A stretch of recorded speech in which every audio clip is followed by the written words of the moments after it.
So you want to be mentored. We're going to talk about that on this segment of the Gig Geezer. If this is your first time checking out the Gig Geezer, or if you're a returning visitor of the Gig Geezer, hey, thanks for coming by. And if you would not mind, hit that subscribe button, give my content a thumbs up, share my content among others, and I definitely welcome your comments in the section below. This particular segment of the Gig Geezer kind of just came to me as actually I was on the phone with someone, and I got to talking about really about some of the things that I've been sharing in recent segments of the Gig Geezer, like about folk that I feel that are scam artists out there that are talking about, hey, and you know, those type of things. And I've talked enough about that. Another of the things that I've noticed that I kind of treat with a great deal of suspicion are those who claim to be mentoring or mentors and will actually charge people to mentor. I take that type of a term rather seriously because I understand what is the positive results of when someone actually spends time with you. The ultimate goal is when you actually spend time with someone or some people over a period of time, what you hope is that you will see yourself duplicated in someone. One of the things that teachers talk about, and I'm going to share it this way because while I've been known to be a very good student, I've also been known to be a character in certain classrooms, okay? But one of the things that I do know consistently among instructors from my past is that the reason why they get into teaching is that they hope that they may be able to reach at least one person. And if they can reach one person, they feel that it's worth their while. So that's one of the reasons why I have shied away from many requests to mentor people, to call people. People have been willing to pay me to spend time with them. I've also shared that I'm not comfortable with the notion of doing that because it's now I've had ownership. I've had ownership and operation of this sprinter-sized cargo van. Ironically, now 8 months today. In fact, well, actually 8 months as of yesterday, August 16, 2023. But here's the thing. I'm going to give you some examples of people who have spent time with me over the decades in my life, and the results that actually came about from their time spent with me. And then I'm also going to share what I believe are some things that, when a person wants to be mentored, what needs to be evident on their part to make it work. Now, I have shared that I've shared from time to time that my formal background is that of a newspaper reporter. I have a degree in journalism. I've also shared that I have a minor in business. I've also shared about my experiences bowling, in which my skill set is that I have bowled competitively at the regional pro level, in which I've actually cashed and made it to match play. Never made it to the step ladder to compete for a title, but I've made it to match play, and not everybody makes it to match play even at that level. Of course, the next level is competing at the national level.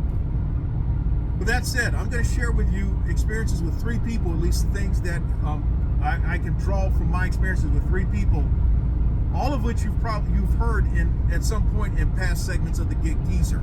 And hopefully this will apply to what I'm sharing about the question being, so you want to be mentored. Now, the first person is Cleo Hicks. I've shared with you and many people over the decades about Cleo Hicks. I was a teenager keeping score at the bowling alleys. Back then, you could keep score for leagues or in tournaments and make your little pocket change at the bowling alleys. Well, after keeping score at a league one night, I happened to have been looking at the league sheets and all, and noticed that there's this guy named Cleo Hicks. He was the best bowler in the house, best bowler at the bowling alley. And here I was at the time, a petulant, non-bowling worth the damn, $140, $150, maybe $160 average bowler. Somewhere's in there. I was not good. I was more so known for kicking ball return racks and hitting the overhead scorekeepers than anything else. I approached Cleo that night, and the first thing he told me was that if you listen to me, I can help you become a better bowler. It took me 3 years before I listened to Cleo. But when I finally listened to Cleo, Cleo spent a lot of time with me, man. A lot of times after league, he would sometimes give me a ride home. We would talk in his Camaro. Cleo worked as a bus driver. He also shared with me about how he actually thought of bowling in the PBA. This is back in the mid-1960s. But one of the reasons why he didn't bowl, because it took money, and he had a young family. And so he felt it was more important to make a living than trying to pursue competing out there on tour. But Cleo shared with me a lot of things. Not always so much about bowling, but it was just about life. And my time spent with Cleo helped formed what I would say is part of the hustling mentality, the hustling characteristics that I have. We used to hang out, we would talk about horses, playing the horses. We'd meet up at the racetrack. I knew where he hung out the racetrack and all. But the thing, one of the biggest compliments, as I mentioned, in terms of when someone who spends time with someone who's kind of been an understudy to him, is when you can see yourself duplicated in him, in that person. Well, the best example I can tell you is that the last time I saw Cleo Hicks in person, and this was in 1991, July 1991, I'd gone back out to California for my high school classmate's wedding. And I called up Cleo, and I told him that I was in town for a few days. And he told me that he was going to be at the bowling alley giving somebody some pointers. Well, as it turned out, the guy that he was giving pointers to, because I happened to be there waiting on Cleo, he told me that he was waiting to see Cleo. He got the bowling some frames. This is a guy I used to keep score for less than 10 years ago. And I pointed out some things to him, some things that I felt that could probably help him have more consistency in his swing and all. And well, I guess he didn't listen to me. Cleo comes in, tells him the same thing. The only difference is that I told him about relaxing his hand at the top of the swing. Cleo never taught me that. That's an example of how when you listen, the teacher begins to see how the student has been replicated in that person. Well, I went on, as I shared, I've gone on to bowl at the regional pro level and to actually earn 1099s from the PBA. I've won high-level scratch tournaments, and I've been competitive. Even after having hip replacement surgery back in 2018, I worked my way back to being competitive, where I was cashing in high-level scratch tournaments again, and also keeping up at the scoring pace at PBA regionals. Okay, the other two examples. I said I'm not going to stay long with this. The other two examples were my J school instructors, Bob Giles, Sam Andrews. Starting with Sam Andrews. Sam Andrews was actually the last instructor I had in the communication program, or in the journalism program. He had a 400 level class that basically, if you want to get out this major, you got to come through me. And it was the only time I took a class with him. And but I had been in conversation with Sam Andrews for the previous year. For some reason, he took a liking to me when I would run into him at the press box at the Houston Oilers, the Houston Astros, Houston Rockets games. And we would talk for a couple hours after the game, just on things in general sports knowledge, just general life principles and philosophy. And if for nothing else, the effect that Sam Andrews had on me was how I went about doing my work as a reporter. In fact, one of the last things that Sam told me in one of my sessions talking to him at his office at Texas Southern was that he told me, man, whatever you do, know what you're doing. And that's always stayed with me. And if you've heard me talk, I've always talked to the extent of knowing what you're doing. You got to know what you're doing. So that means you got to be kind of a student at this. You got to put in the time to improve yourself, if for nothing else. The next person, Bob Giles. Probably of all of them, Bob Giles has had more effect on me professionally than anybody. Bob Giles, because of Bob Giles didn't talk a lot from the book. He taught rather paternally. So he liked to talk about life situations more so than the book. But in the few lectures that he actually had, I actually listened to him. In fact, one of the first lectures he shared was 10 attributes of being a good journalist. Now, I'm not going to go over what those attributes are, but I'm going to put it to you like this. Giles, there are people who know me as the name Maverick. Giles is the person who gave me the name Maverick because I was so irreverent in class. In fact, how that came about, early on in one of my J100 level classes, he asked me would I mind taking off my hat and shades. I said, no, I will not. He said, okay, alrighty. And so we would go at it in class. We went at it back and forth in class. You know what? I'm going to call you Maverick. That's what I'm doing. I'm going to call you Maverick. And so that's how I got the name Maverick. But down the road, I used to meet up with Giles. I used to talk to Giles. I used to visit Giles at his house, and we would shoot the breeze. In fact, Giles gave me his old copies of Sports Illustrated because he saw that I actually read a lot, and that was definitely up my alley, reading. But anyway, I told him one day, hey, Giles, you know what? I still remember one of your lectures about 10 attributes of being a journalist, a good journalist. He says, Maverick, don't be blowing smoke on my ass. You actually remember that? I'm like, I sure do. And I went over all 10 of the attributes, and he says, you actually listened. Well, damn. That's the way Giles was, man. But what really affected me with Giles was that when I got to the 300 level classes, when we started doing certain writing exercises or assignments, Giles would critique our work in front of everybody. And he talked about certain things like using verbs other than the word said. And so he said, you know, there are these steno pads that had on their other verbs, 100 verbs other than the word said. And he said, I like to use things like that. And I use those sometimes in certain features that I wrote for magazines, more so than in the newspaper. But then I used a lot of those verbs when I've written books. Okay. And that's just an example of how Giles affected my writing.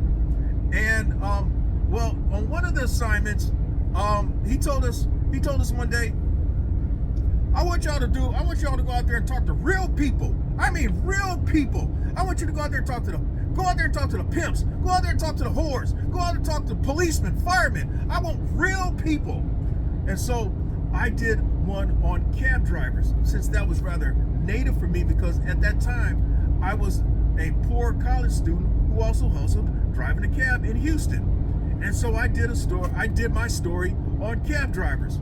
Well, on my first draft, Giles looked at it and says, Maverick, what is this shit?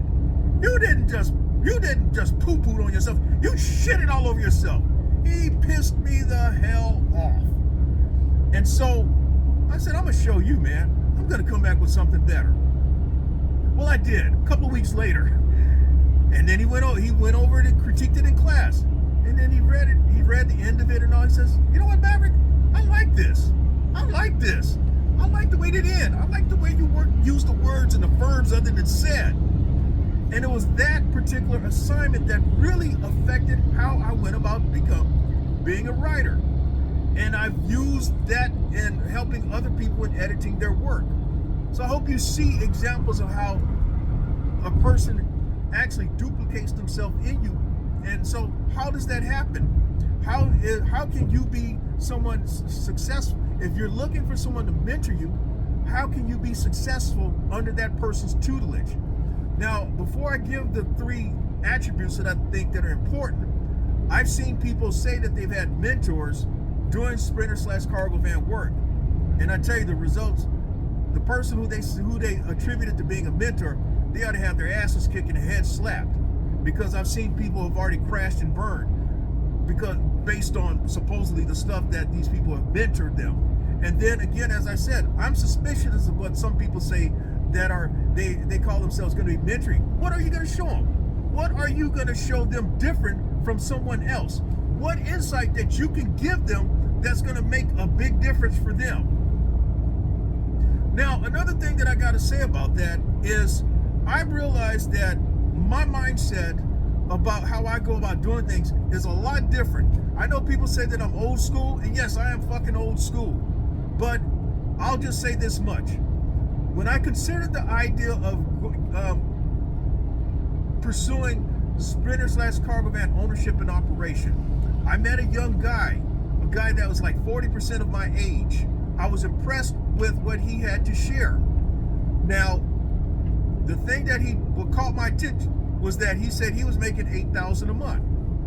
And I've shared this already, in that at the time I'm making $6,000 a month consistently working out of my F-150, doing gig food delivery stuff and catering orders and all, maybe some roadie and some point pickups every now and then. And that stayed with me. Now, I'm there. Not only there, I'm past what he's talking about. But not once did I call him, asking him, or text message him, or send him messages on his Instagram site or TikTok site asking him questions. I pursued whatever questions I had, I pursued the answers on my own. And the times that I did ask people questions, there was people actually outside of operating sprinter/cargo vans. It just so happened I have the luxury of my next door neighbor to my left having his own semi tractor trailer business. He also has a hotshot business as well. And so I was able to ask him certain questions, like about having your own authority and just booking loads and things like that. So he was able to answer those type of questions for me. And from time to time, I still ask him questions, but fewer questions than I did 8 months ago, or for that matter, at the start of this year. Now, are you the type of person to find out information on your own? It certainly would help, because as I've shared before, what you begin to learn for yourself, nobody can take that away from you. But I'm going to end this segment of the Gig Geezer. And by the way, if you like the content that I provided in this segment or in any other segment, hit that subscribe button, give my content a thumbs up, share my content among others, and I definitely welcome your comments in the section below. But I'm going to end this segment talking about the 3 attributes that I believe that are important if you want to be mentored. The first one is you got to have a willingness to listen. You got to be willing to listen. You don't know it all. That's the reason why you're asking fucking questions in the first place. I shared with you, it took me 3 years before I listened to Cleo Hicks. 3 fucking years. It took me actually beating myself one night, almost going head up against Cleo and lead for side pots. In fact, that's exactly what happened. Cleo was subbing the league one night, and I was bowling on a team in an actual league. And it seemed like all 3 games, it came down to me and Cleo. Cleo won all 3 side pots. I beat myself. Cleo didn't beat me. I beat myself. And I was fucking mad for the next 3 days. I didn't speak to her for the next 3 days. But you know what? It was from that experience I said, Cleo, I'm tired of getting my ass beat. What is it I have to do? From that point, I went from a $160, $170 average bowler to a scratch bowler, 200 plus average bowler. And I've been a 200 plus average bowler for the last 40 years. Being able to compete competently out there in the PBA. That's an example of when you listen to someone. The next one is you have to have a desire to work at it. Whatever the person gives you, you have to have the desire to work at it. Because if you're not willing to work at it, I mean, a lot of folk expect things to be just handed to them on a fucking platter. I hear the stories of dispatchers being frustrated by drivers who expect for them to have a fucking entire itinerary for them the entire week. All they want to do is have an itinerary. Here's all your stops for the week, and you just go drive. It ain't like that. It's not like that. In fact, with Cleo didn't tell me everything that Cleo never told me everything that he knew. But I worked at a lot of things, and I've been again to piece some things together. I've put in a lot of frames. I've put in a lot of games to get to where I have the skill level that I have as a bowler. I put in a lot of time reading and making mistakes as a writer to get to the skill level that I had as a reporter, where I was one of the best in the country. okay? To a point that writing books, that I had books that appeared on the shelves of the major bookstores and in national book clubs. And that's no small accomplishment when you're writing book, when you are a one-man operation and not a big publishing house.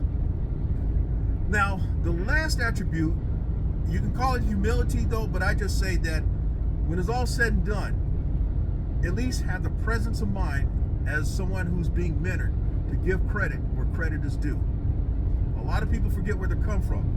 And as you can tell in this segment of the Gig Geezer, I haven't forgotten where I come from.